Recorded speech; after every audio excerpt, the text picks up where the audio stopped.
Hi whole അസ്സലാമലൈക്കും, welcome back. ഇന്ന് ഞാനൊരു അടിപൊളിയായിട്ടുള്ള ഇപ്പോൾ വൈറലായിക്കൊണ്ടിരിക്കുന്ന ഈ ഒരു ചിക്കൻ ബിരിയാണിയുടെ റെസിപ്പിയുമായിട്ടാണ് വന്നിട്ടുള്ളത്. അതും ഫ്രൈ ചെയ്തിട്ടെടുത്തിട്ടുള്ള ഈ ഒരു ചിക്കൻ ബിരിയാണിയുടെ റെസിപ്പി നിങ്ങൾ കണ്ടുകൊണ്ടിരിക്കുന്ന സമയത്ത് ഒന്ന് ലൈക്ക് ചെയ്യാനും കൂടെ തന്നെ സബ്സ്ക്രൈബ് ചെയ്യാതെ കാണുന്നതാണെങ്കിൽ പ്ലീസ് ഒന്ന് സബ്സ്ക്രൈബ് ചെയ്ത് തന്നെ ഒന്ന് സപ്പോർട്ട് ചെയ്യാനും ഓൾ എന്ന ഓപ്ഷൻ എനേബിൾ ചെയ്യാനും മറക്കല്ലേ. അപ്പോൾ ഈ ഒരു വൈറലായിക്കൊണ്ടിരിക്കുന്ന ഈ ഒരു ചിക്കൻ ബിരിയാണി എങ്ങനെ തയ്യാറാക്കിയിട്ടെടുക്കുന്നത് നോക്കാം. ഇനി വീഡിയോയിലേക്ക് കടക്കാം.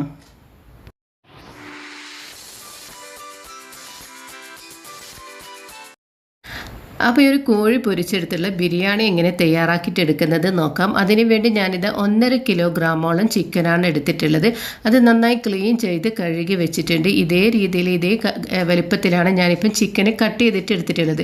നിങ്ങൾക്ക് ഈ ഒരു ചിക്കൻ എത്രത്തോളം വലുപ്പത്തിലാണോ ഇഷ്ടം അതിനനുസരിച്ച് ചിക്കന് കട്ട് ചെയ്തിട്ടെടുക്കാം. അപ്പോൾ ഞാനിത് ഇതിലേക്ക് ഒരു 2 ടീസ്പൂണോളം കാശ്മീരി മുളകും 1/2 ടീസ്പൂൺ മഞ്ഞൾപ്പൊടിയും ആവശ്യത്തിനുള്ള ഉപ്പും 1 ടീസ്പൂണോളം ജിഞ്ചർ ഗാർലിക് പേസ്റ്റ് കൂടി ചേർത്ത് കൊടുക്കുന്നുണ്ട്. എന്നിട്ട് ഇതിനൊന്ന് നന്നായിട്ടൊന്ന് മിക്സ് ചെയ്തിട്ട് യോജിപ്പിച്ചിടുക. അതിന് മുൻപായിട്ട് ഇത് ഒരു ചെറുനാരങ്ങ കൂടി ഞാൻ ഇതിലേക്ക് പിഴിഞ്ഞു കൊടുക്കുന്നുണ്ട്. നിങ്ങൾ ചിക്കൻ്റെ അളവ് കൂട്ടിയെടുക്കുന്നോ അതിനനുസരിച്ച് ഇതിൽ ചേർത്ത് കൊടുത്ത മസാലപ്പൊടികളുടെയൊക്കെ അളവൊന്ന് കൂട്ടിയെടുക്കുകയാണ് ചെയ്യേണ്ടത്. എന്നിട്ട് ഇതിനൊന്ന് നന്നായിട്ട് കഴുകിക്കൊണ്ട് തന്നെ ഒന്ന് മിക്സ് ചെയ്തിട്ട് യോജിപ്പിച്ചെടുക്കുക. ഞാനിപ്പോൾ ഇതിലേക്ക് ഒരു കളറോ ഫുഡ് കളറുകളൊന്നും ചേർത്ത് കൊടുത്തില്ല. കാരണം എന്ന് വെച്ചാൽ കാശ്മീരി മുളക് പൊടി ചേർത്ത് കൊടുത്താൽ തന്നെ നല്ലൊരു കളറ് കിട്ടും. അതിന് വേണ്ടിയിട്ടാണ് ഞാൻ ഫുഡ് കളറൊന്നും ചേർത്ത് കൊടുക്കാണ്ടിരുന്നത്. കാരണം എല്ലാവർക്കും അറിയാൻ പറ്റുന്നതാണല്ലേ, കാശ്മീരി മുളക് പൊടി ചേർത്ത് കൊടുത്തു കഴിഞ്ഞാൽ അത്യാവശ്യം നല്ലൊരു കളറിന് കിട്ടി. ഇപ്പം നോക്കിയാൽ നല്ലൊരു കളറിന് കിട്ടിയിട്ടില്ലേ. അങ്ങനെ ഇത് ഞാൻ 1 മണിക്കൂർ നേരം ഒന്ന് റെസ്റ്റ് ചെയ്യാൻ വേണ്ടി വെക്കുന്നുണ്ട്. റെസ്റ്റ് ചെയ്യാൻ വേണ്ടി വെച്ച് കഴിഞ്ഞാൽ ചിക്കൻ പൊരിച്ചെടുത്ത് കഴിഞ്ഞാൽ ആ ഒരു മസാല തയ്യാറാക്കി നല്ലൊരു ടേസ്റ്റ് ഉണ്ടാവും. അങ്ങനെ 1 മണിക്കൂർ കഴിഞ്ഞതിന് ശേഷം ഞാൻ അടുപ്പിൽ ഇപ്പോൾ ഒരു ചീനച്ചട്ടി വെച്ച് അതിലേക്ക് ഞാനിത് സൺഫ്ലവർ ഓയിലാണ് ഒഴിച്ചു കൊടുത്തിട്ടുള്ളത്. അത് ഈ ഒരു ചിക്കൻ പൊരിച്ചെടുക്കാൻ ആവശ്യമായിട്ടുള്ള ഓയിൽ ഇതിലേക്ക് ഒഴിച്ചു കൊടുത്തിട്ടുണ്ട്. എന്നിട്ട് ഇത് റെസ്റ്റ് ചെയ്യാൻ വേണ്ടി മാറ്റി വെച്ച ചിക്കനില്ല അത് ഈ ഒരു എണ്ണയിലിട്ടൊന്ന് പൊരിച്ചെടുക്കുകയാണ് ചെയ്യേണ്ടത്. ഞാൻ ഈ ഒരു ചിക്കനിൽ മസാലപ്പൊടികളൊക്കെ ചേർത്ത് കൊടുത്തപ്പോൾ ഞാനിതിലേക്ക് ഗരം മസാല പൗഡർ ചേർത്ത് കൊടുത്തില്ല. അതിൻ്റെ ആവശ്യമില്ല. കാരണം ചിക്കനിൽ മസാല തയ്യാറാക്കിയിട്ട് എടുക്കുമ്പോൾ ഗരം മസാലകളൊക്കെ ചേർത്ത് കൊടുക്കുന്നതോടാണ് ഞാൻ ഈ ഒരു ചിക്കനിലേക്ക് ഗരം മസാല പൊടി ചേർത്ത് കൊടുക്കാഞ്ഞത്. അങ്ങനെ ഈ ഒരു ചിക്കൻ നന്നായിട്ടൊരു ഭാഗം ഫ്രൈ ആയിട്ടുണ്ട്.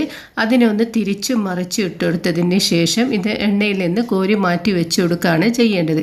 അങ്ങനെ ഈ ഒരു ചിക്കൻ പൊരിച്ചെടുക്കുമ്പോൾ ഫ്ലെയിം ഒന്ന് മീഡിയം ടു ലോ ഫ്ലെയിമിലാക്കിയിട്ട് വേണം ഇതിനൊന്ന് ഫ്രൈ ചെയ്തിട്ടെടുക്കാൻ. അങ്ങനെ ആദ്യം ഞാൻ ഈ എണ്ണയിലിട്ട് വെച്ച ചിക്കന് നന്നായിട്ടൊന്ന് ഫ്രൈ ആയിട്ടുണ്ട്. അതിപ്പോൾ ഞങ്ങൾക്ക് എണ്ണയിൽ നിന്ന് മാറ്റി വെച്ച് വീണ്ടും അതേ രീതിയിൽ തന്നെ ചിക്കൻ മുഴുവനായിട്ടും ഫ്രൈ ചെയ്തിട്ട് എടുക്കുകയാണ് ചെയ്യേണ്ടത്. ഇതുപോലെ ചെയ്തെടുത്ത് കഴിഞ്ഞാൽ ചിക്കൻ ബിരിയാണിക്ക് നല്ലൊരു ടേസ്റ്റ് തന്നെയാണ് ഉണ്ടാകുന്നത്. അതിന് വേണ്ടിയിട്ടാണ് ഞാനിപ്പോൾ ഈ ഒരു വൈറലായിക്കൊണ്ടിരിക്കുന്ന പൊരിച്ചെടുത്ത കോഴി ബിരിയാണി തയ്യാറാക്കിയിട്ട് എടുക്കുക എന്ന് വിചാരിച്ചത്. അങ്ങനെ ഈ ഒരു കോഴി മുഴുവനായിട്ട് ഞാനിത് പൊരിച്ചെടുത്തിട്ടുണ്ട്. ഇനി മസാല തയ്യാറാക്കി എടുക്കാൻ വേണ്ടി അടുപ്പിൽ ഒരു പാത്രം വെച്ച് കൊടുത്തിട്ടുണ്ട്. മസാല തയ്യാറാക്കിയിട്ട് എടുക്കുമ്പം ഒരല്പം വലിയ പാത്രം തന്നെ എടുക്കണം. കാരണം ഇതിനെ ഒന്ന് ദമ്മാക്കി എടുക്കണ്ടല്ലേ, അതിന് വേണ്ടിയിട്ടാണ് ഒരല്പം വലിയ പാത്രം തന്നെ എടുത്തിട്ടുള്ളത്. അപ്പോൾ ഈ ഒരു കോഴി പൊരിച്ച ഒരു എണ്ണയില്ലേ അത് തന്നെയാണ് ഈ ഒരു മസാല തയ്യാറാക്കിയിട്ട് എടുക്കാൻ വേണ്ടിയിട്ട് ആവശ്യമുള്ളത്. അങ്ങനെ ഈ എണ്ണ ഇതിലേക്ക് ഒഴിച്ചു കൊടുത്തിട്ടുണ്ട്. ഇനി ഇതിലേക്ക് ഉള്ളി, കട്ട് ചെയ്ത് വെച്ച ഉള്ളി, ഞാനിപ്പം ഒരു 4 വലിയ ഉള്ളിയാണ് എടുത്തിട്ടുള്ളത്. നല്ല നൈസായിട്ട് തന്നെ ഒന്ന് കട്ട് ചെയ്തിട്ട് എടുത്തിട്ടുണ്ട്. അത് ഈ ഒരു എണ്ണയിലേക്ക് ഒന്ന് ഇട്ട് കൊടുത്തതിന് ശേഷം ഇതിനൊന്ന് നല്ല രീതിയിൽ തന്നെ ഒന്ന് വഴറ്റിയെടുക്കാം. ഈ കോഴി പൊരിച്ചെടുത്തിട്ടുള്ള ആ ഒരു എണ്ണയിൽ തന്നെയാണ് ഈ ഒരു മസാല ഞങ്ങൾക്ക് തയ്യാറാക്കിയിട്ട് എടുക്കേണ്ടത്. എന്നാൽ മാത്രമേ ഈ ഒരു മസാലയ്ക്ക് നല്ല ടേസ്റ്റ് ഉണ്ടാവുകയുള്ളൂ. നല്ലൊരു ഫ്ലേവർ കിട്ടണമെങ്കിൽ ഈ ഒരു എണ്ണയിൽ തന്നെ ഈ ഒരു മസാലകളൊക്കെ ഒന്ന് വഴറ്റിയെടുക്കണം. ഈ ഒരു സമയത്ത് ഞാൻ ഇതിലേക്ക് ആവശ്യത്തിനുള്ള ഉപ്പ് കൂടി ഒന്ന് ചേർത്ത് കൊടുത്തിട്ടുണ്ട്. എന്നിട്ട് ഇതിനൊന്ന് നന്നായി ഇളക്കി യോജിപ്പിച്ചു കൊടുക്കുക. അപ്പോഴേക്ക് പെട്ടെന്ന് തന്നെ ഞങ്ങൾ ഈ ഒരു ഉള്ളി പെട്ടെന്ന് തന്നെ വഴന്ന് കിട്ടും. ഇനി ഞാൻ ഇതിനൊന്ന് ഫ്ലെയിം ഒന്ന് കുറച്ചതിന് ശേഷം ഇതിനൊന്ന് അടച്ച് വെച്ച് കൊടുക്കുന്നു. എന്നിട്ട് ഞാൻ വീണ്ടും അടപ്പൊക്കെ ഒന്ന് മാറ്റിയിട്ടുണ്ട്. അപ്പോഴേക്കും ഈ ഒരു ഉള്ളി ഏകദേശം ഒന്ന് എന്താ പറയുക ഒരു നല്ലൊരു സോഫ്റ്റായി കിട്ടിയിട്ടുണ്ട്. ഇതിൻ്റെ കളറൊക്കെ ഒന്ന് ഏകദേശം ഒന്ന് മാറി കിട്ടിയിട്ടുണ്ട്. എന്നാലും ഇത് പോരാട്ട ഈ ഒരു കോഴി ബിരിയാണിയൊക്കെ തയ്യാറാക്കിയിട്ട് എടുക്കും. മസാല നല്ലതായിട്ട് വഴന്ന് കിട്ടണം. അപ്പോൾ ഇതാ ഈ ഒരു മസാലയൊക്കെ ഒന്ന് നന്നായി വഴന്ന് കിട്ടിയതിന് ശേഷം, അതായത് ഈ ഒരു ഉള്ളിയില്ലേ അത് നല്ല രീതിയിലൊന്ന് വഴന്ന് കിട്ടിയതിന് ശേഷം ഇതിലേക്ക് 2 വലിയ തക്കാളിയാണ് ഇതിലേക്ക് ചേർത്ത് കൊടുത്തിട്ടുള്ളത്. ചെറിയ തക്കാളിയാണെങ്കിൽ ഒരു 4 തക്കാളി എടുക്കുക. ഞാനിപ്പോൾ ഒരു അല്പം വലിയ തക്കാളി ആയതുകൊണ്ടാണ് 2 വലിയ തക്കാളി ഇട്ട് കൊടുത്തിട്ടുള്ളത്. എന്നിട്ട് ഇതിനത് വീണ്ടും അടച്ചു കൊടുത്തിട്ടുണ്ട്. അപ്പോഴേക്കും ഇതാ ഈ ഒരു തക്കാളിയൊക്കെ ഒന്ന് നന്നായിട്ട് ഉടഞ്ഞ് വന്നിട്ടുണ്ട്. ഇനി ഇതിലേക്ക് പച്ചമുളകും ഇഞ്ചിയും വെളുത്തുള്ളിയും ചതച്ചെടുത്തത് കൂടി ചേർത്ത് കൊടുത്തിട്ടുണ്ട്. അതായത് ഞാനിപ്പോൾ ഇതിലേക്ക് ഒരു 10 പച്ചമുളക് ചേർത്ത് കൊടുത്തിട്ടുണ്ട്. പിന്നെ ഒരു 10 അല്ലി വെളുത്തുള്ളി, പിന്നെ ഒരു 2 വലിയ കഷ്ണം ഇഞ്ചിയും ഒരു മിക്സിയുടെ ജാറിലിട്ടിട്ട് ഒന്ന് ചതച്ചെടുത്തതാണ്. അതുകൂടി ഇതിന് ചേർത്ത് കൊടുത്തതിന് ശേഷം ഇതിൻ്റെ ആ ഒരു പച്ചമണക്കെ ഒന്ന് മാറിക്കിട്ടട്ടെ. അതിനുശേഷം ഞാനിതിലേക്ക് ഒരു ചെറുനാരങ്ങ പിഴിഞ്ഞത് കൂടി ചേർത്ത് കൊടുത്തിട്ടുണ്ട്. ചിക്കൻ ബിരിയാണിയുടെ മസാല തയ്യാറാക്കിയിട്ട് എടുക്കുമ്പോൾ തൈരിനെക്കാട്ടി നല്ലത് ചെറുനാരങ്ങയുടെ നീര് തന്നെയാണ്. ഇനി ഇതിലേക്ക് 1 ടീസ്പൂണോളം മല്ലിപ്പൊടിയും 1.5 ടീസ്പൂൺ ഗരം മസാലപ്പൊടി കൂടി ചേർത്ത് കൊടുത്തിട്ടുണ്ട്. ഇനി ഇതിലേക്ക് വേറൊരു മസാലകളൊന്നും ചേർത്ത് കൊടുക്കേണ്ട. കാരണം എന്ന് വെച്ചാൽ ഈ ഒരു ചിക്കൻ പൊരിച്ചെടുത്തിട്ട് തയ്യാറാക്കിയിട്ട് എടുക്കുന്നതാണ് ഈ ഒരു മസാല. അപ്പോൾ കൂടുതൽ മസാലപ്പൊടികളൊക്കെ ചേർത്ത് കഴിഞ്ഞാൽ എന്താ വെച്ചാൽ ഞങ്ങളുടെ മസാലയ്ക്ക് നല്ലൊരു ടേസ്റ്റ് കിട്ടില്ല. അപ്പോൾ ഈ ഒരു കറക്റ്റ് അളവിലാണ് ഞാൻ ഈ ഒരു മസാലപ്പൊടി ചേർത്ത് കൊടുത്തിട്ടുള്ളത്. ഇനി ഇതിലേക്ക് കുറച്ചധികം മല്ലിയില ചേർത്ത് കൊടുക്കാം. പിന്നെ പുതിനയില ഉണ്ടെങ്കിൽ അത് ചേർത്ത് കൊടുത്താൽ നല്ലൊരു ടേസ്റ്റ് തന്നെയാണ് ഉണ്ടാകുന്നത്. എൻ്റെ അടുത്ത് പുതിനയില ഇല്ലാത്തത് കൊണ്ടാണ് ഞാൻ ചേർത്ത് കൊടുക്കാഞ്ഞത്. അതിനുശേഷം പൊരിച്ച് വെച്ച കോഴിയില്ലേ അത് ഇതിലേക്കൊന്ന് ചേർത്ത് കൊടുക്കാം. എന്നിട്ട് ഇതിനൊന്ന് നന്നായിട്ടൊന്ന് മിക്സ് ചെയ്തിട്ട് യോജിപ്പിച്ചെടുക്കണം. മിക്സ് ചെയ്തിട്ട് യോജിപ്പിച്ചെടുക്കും. പ്രത്യേകം ശ്രദ്ധിക്കേണ്ട കാര്യം എന്ന് വെച്ചാൽ ചിക്കന് പെട്ടെന്ന് തന്നെ നുറുങ്ങിപ്പോകും. കാരണം നന്നായിട്ട് ഫ്രൈ ചെയ്തിട്ടാണല്ലേ നമ്മൾ ഈ ഒരു ചിക്കൻ ഇതിലേക്ക് ചേർത്ത് കൊടുത്തിട്ടുള്ളത്. അപ്പോൾ ഒന്ന് പ്രത്യേകം ശ്രദ്ധിക്കേണ്ട കാര്യമാണ്. ഇളക്കി യോജിപ്പിച്ചെടുക്കുമ്പോൾ സാവധാനം ഒന്ന് ഇളക്കി യോജിപ്പിച്ച് കൊടുക്കുകയാണ് ചെയ്യേണ്ടത്. ഇപ്പോൾ തന്നെ ഈ ഒരു ചിക്കൻ ഇതിലേക്ക് ചേർത്ത് കൊടുത്തപ്പോൾ തന്നെ ഈ ഒരു മസാലയുടെ കളറൊക്കെ ഒന്ന് മാറിയില്ലേ. അങ്ങനെ ഇത് നല്ല രീതിയിലൊന്ന് മിക്സ് ചെയ്തിട്ട് യോജിപ്പിച്ച് കൊടുത്തിട്ടുണ്ട്. ഇനി ഇതിൻ്റെ ഫ്ലെയിം ഒന്ന് മാക്സിമം കുറച്ചതിന് ശേഷം ഇതിനെ ഒന്ന് അടച്ച് വെച്ച് കൊടുക്കുക. ഞാനിപ്പോൾ ഒരു 2 സെക്കൻഡോളം അടച്ച് വെച്ച് കൊടുത്തിട്ടുണ്ട്. എന്നിട്ട് വീണ്ടും ഞാൻ അടപ്പൊന്ന് മാറ്റിയെടുത്തിട്ടുണ്ട്. എന്നിട്ട് ഇതിനൊന്ന് നല്ല രീതിയിൽ വീണ്ടും ഞാനിതിനെ ഇളക്കി യോജിപ്പിച്ച് കൊടുക്കുന്നുണ്ട്.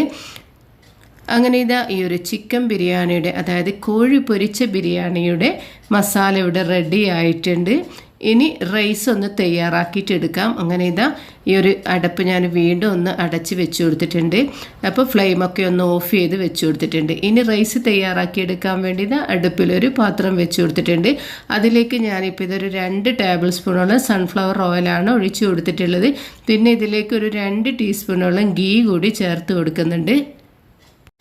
അപ്പോൾ ഗീ കൂടി ചേർത്ത് കഴിഞ്ഞാൽ നല്ലൊരു ഫ്ലേവർ ഉണ്ടാവും അല്ലേ. ഇനി ഞാൻ ഇതിലേക്ക് പട്ട, ഗ്രാമ്പു, ഏലക്കായ് കൂടി ചേർത്ത് കൊടുത്തതിന് ശേഷം ഒരു വലിയ ഉള്ളി സ്ലൈസ് ചെയ്തത് കൂടി ഇതിലേക്ക് ചേർത്ത് കൊടുക്കുന്നുണ്ട്. എന്നിട്ട് ഇതിനൊന്ന് വഴറ്റിയെടുക്കാം. ഞാൻ ആദ്യം തന്നെ ഈ ഒരു എണ്ണയിൽ അതായത് ഉള്ളി ഒന്ന് ഫ്രൈ ചെയ്തിട്ട് എടുത്തിട്ടുണ്ട്. അതൊക്കെ ദം ചെയ്യുമ്പോൾ എന്തായാലും ഉള്ളി ഫ്രൈ ചെയ്തത് കൂടി ഉണ്ടെങ്കിലല്ല അതിനൊരു ടേസ്റ്റ് ഉണ്ടാവും.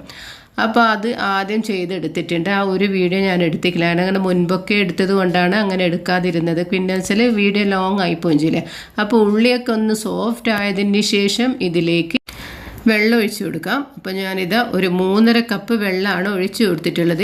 2 കപ്പ് അരിയാണ് ഞാൻ എടുത്തിട്ടുള്ളത്. ജീരകശാലയുടെ 2 കപ്പ് അരിയാണ് എടുത്തിട്ടുള്ളത്. ഈ ഒരു സമയത്ത് ഇതിലേക്ക് ആവശ്യത്തിനുള്ള ഉപ്പ് കൂടി ചേർത്ത് കൊടുത്തിട്ടുണ്ട്. ഇനി ഈ ഒരു വെള്ളമില്ല അതൊന്ന് നന്നായി തിളച്ച് വരട്ടെ. അപ്പോൾ ഞാനിത് വെച്ച് കൊടുത്തിട്ടുണ്ട്. അപ്പോൾ വെള്ളം തിളച്ച് വരുന്നതിന് മുൻപായിട്ട് ഒരു ചെറുനാരങ്ങ കുരുവൊക്കെ കളഞ്ഞതിന് ശേഷം ഒന്ന് പിഴിഞ്ഞു കൊടുക്കുന്നുണ്ട്. ചെറുനാരങ്ങ പിഴിഞ്ഞു കൊടുക്കുന്നത് വെച്ചാൽ ഈ ഒരു റൈസ് ഞങ്ങൾ അരി ഇട്ട് കഴിഞ്ഞാൽ ഒട്ടിപ്പിടിക്കാതിരിക്കാൻ വേണ്ടിയിട്ടാണ് ചെറുനാരങ്ങ പിഴിഞ്ഞു കൊടുക്കുന്നത്. അപ്പോൾ ആ ഒരു തൊലിയും അതിലേക്ക് തന്നെ ചേർത്ത് കൊടുത്തിട്ടുണ്ട്. അപ്പോൾ തൊലിയൊന്നും കൈപ്പടിക്കൊന്നും ചെയ്യില്ല കേട്ടോ. അങ്ങനെ ബിരിയാണിയുടെ റൈസ് ഞാൻ നേരത്തെ തന്നെ കഴുകി വെച്ചിട്ടുണ്ടായിരുന്നു. 2 കപ്പ് റൈസാണ് ഞാൻ എടുത്തിട്ടുള്ളത്. അപ്പോൾ വെള്ളം ഞാൻ ഒഴിച്ചു കൊടുത്തിട്ടുള്ളത് 3.5 കപ്പ് വെള്ളമാണ്. ഓരോരോ റൈസിൻ്റെ എന്താ പറയുക എങ്ങനെയാണ് ആ ഒരു രീതിയിലാണ് വെള്ളം ഇതിലേക്ക് ചേർത്ത് കൊടുക്കേണ്ടത്. അങ്ങനെ കഴുകി വെച്ച് റൈസ് ഈ ഒരു വെള്ളത്തിലേക്ക് ഇട്ട് കൊടുത്തിട്ടുണ്ട്. വെള്ളം നന്നായി തിളച്ചതിന് ശേഷം മാത്രമാണ് റൈസ് ഇട്ട് കൊടുക്കാൻ പാടുള്ളൂ. അങ്ങനെ ഒന്ന് മിക്സ് ചെയ്തിട്ട് യോജിപ്പിച്ച് കൊടുത്തിട്ടുണ്ട്. ഇനി ഇതിനെ ഒന്ന് അടച്ച് വെച്ച് വേവിച്ചെടുക്കുകയാണ് ചെയ്യേണ്ടത്. അങ്ങനെ ഞാനിതാ ഇതൊന്ന് അടച്ച് വെച്ച് കൊടുത്തിട്ടുണ്ട്. അപ്പോഴേക്കും ഇതാ ഒരു 1/4 ഭാഗോളം ഈ ഒരു റൈസ് ഒന്ന് കുക്കായിട്ടുണ്ട്. അതിൻ്റെ ആ വെള്ളമൊക്കെ ഒന്ന് നന്നായിട്ടൊന്ന് വറ്റി വന്നിട്ടുണ്ട്. അതിനുശേഷം ഇതിനൊന്ന് മിക്സ് ചെയ്തിട്ട് യോജിപ്പിച്ചെടുക്കാൻ നന്നായിട്ടൊന്ന് അടിഭാഗത്തിൽ നിന്നൊന്ന് ഇളക്കി കൊടുക്കാം. എന്നിട്ട് ഞാനിതാ ഇതിനെ വീണ്ടും ഒന്ന് അടച്ച് വെച്ച് കൊടുക്കുന്നുണ്ട്. ഇനിയും കുറച്ചുകൂടി ഒന്ന് കുക്കാവാനുണ്ട്.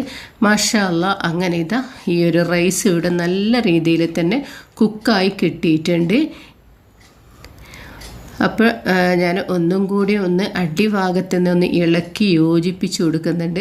അല്ലെങ്കിൽ അടിയിൽ നിന്ന് ഇതിനെ ഒന്ന് ഇളക്കി കൊടുത്തില്ലെങ്കിൽ അടിയൊന്ന് ഒട്ടിപ്പിടിക്കും. അപ്പോൾ അതില്ലാതിരിക്കാൻ വേണ്ടിയിട്ടാണ് അടിഭാഗത്തിൽ നിന്ന് ഇതിനൊന്ന് ഇളക്കി യോജിപ്പിച്ചെടുക്കുന്നത്. ഇനി ദമ്മാക്കാൻ വേണ്ടിയിട്ട് മസാല ഇതാ അടുപ്പിൽ വെച്ച് കൊടുത്തിട്ടുണ്ട്. അപ്പോൾ ദമ്മാക്കി എടുക്കുമ്പോൾ എന്താണെന്ന് വെച്ചാൽ അടുപ്പിൽ തീയൊക്കെ ഒന്ന് കെടുത്തി കളയണം. എന്നിട്ട് വെറും കണൽ മാത്രം ഉണ്ടാകാൻ പാടുള്ളൂ ദമ്മാക്കുന്ന ടൈമിന്. അങ്ങനെ ഇതാ ഒരു മസാല ഒരു സൈഡിൽ വെച്ചതിന് ശേഷം ഞാനിത് റൈസ് ഇതിലേക്ക് ഇട്ട് കൊടുത്തിട്ടുണ്ട്. എന്നിട്ടിതാ ഇതിലേക്ക് കുറച്ച് കളറ് ചേർത്ത് കൊടുക്കണം. ഞാൻ കളറല്ല കേട്ടോ ആക്കിയിട്ടുള്ളത്.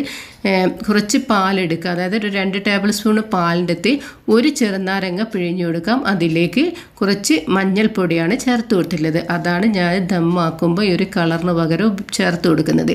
എന്നിട്ടിതാ റൈസ് ഇട്ടതിന് ശേഷം കളറിട്ട് പിന്നീട് ഇതാ ഉള്ളി ഫ്രൈ ചെയ്തത് കൂടി ഇട്ട് കൊടുത്തിട്ടുണ്ട്. അതിൻ്റെ മുകളിലായിട്ട് കുറച്ച് മല്ലിയില കൂടി ചേർത്ത് കൊടുത്തിട്ടുണ്ട്. ഉള്ളി ഫ്രൈ ചെയ്തിട്ട് എടുത്തു കഴിഞ്ഞാൽ അതിൻ്റെ മുകളിൽ കുറച്ച് ഗരം മസാല കൂടി ചേർത്ത് കഴിഞ്ഞാൽ ഈ ഒരു സമയത്തെല്ലാം ഒരുമിച്ച് തന്നെ ഇട്ട് കൊടുക്കാമല്ലോ. പിന്നെ സെപ്പറേറ്റ് ആയിട്ടൊന്നും ഇട്ട് കൊടുക്കേണ്ട ആവശ്യമില്ലല്ലോ. അങ്ങനെ ഇത് ഞാനൊരു 3 ലെയറായിട്ടാണ് ഈ ഒരു ചോറൊന്ന് ദമ്മാക്കിയിട്ട് എടുത്തിട്ടുള്ളത്. അങ്ങനെ ഇതാ വീണ്ടും ഇതിൻ്റെ മുകളിലായിട്ട് പുതിനയിലൊക്കെ ഇട്ട് ചേർത്ത് കൊടുത്തതിന് ശേഷം ഇതിനൊന്ന് അടച്ച് വെച്ച് ദമ്മാക്കിയിട്ട് എടുക്കാം. ഞാനിപ്പോൾ ഏകദേശം ഒരു 3/4 മണിക്കൂർ നേരം ദമ്മാക്കി എടുത്തിട്ടുണ്ട്. അപ്പോൾ ഈ ഒരു വീഡിയോ നിങ്ങൾക്കൊക്കെ ഇഷ്ടമായിട്ടുണ്ടെങ്കിൽ നിങ്ങളെ ഫാമിലിക്കും ഫ്രണ്ട്സിനൊക്കെ ഒന്ന് ഷെയർ ചെയ്ത് കൊടുക്കുക. ഇതേ രീതിയിൽ നിങ്ങളും തയ്യാറാക്കി എടുത്തതിന് ശേഷം ഇതിൻ്റെ അഭിപ്രായങ്ങളൊക്കെ എന്നെ ഒന്ന് ഫീഡ്ബാക്ക് ചെയ്യുക. അപ്പോൾ ഇൻഷാ അല്ലാഹ് ഇനിയും പുതിയ റെസിപ്പിയുമായി ഞാൻ വീണ്ടും വരുന്നതായിരിക്കും. അസ്സലാമു അലൈക്കും വറഹ്മത്തുള്ളാഹി തആല വബറകാതുഹു. ഇനി ഇൻഷാ അല്ലാഹ് വീണ്ടും വരാം.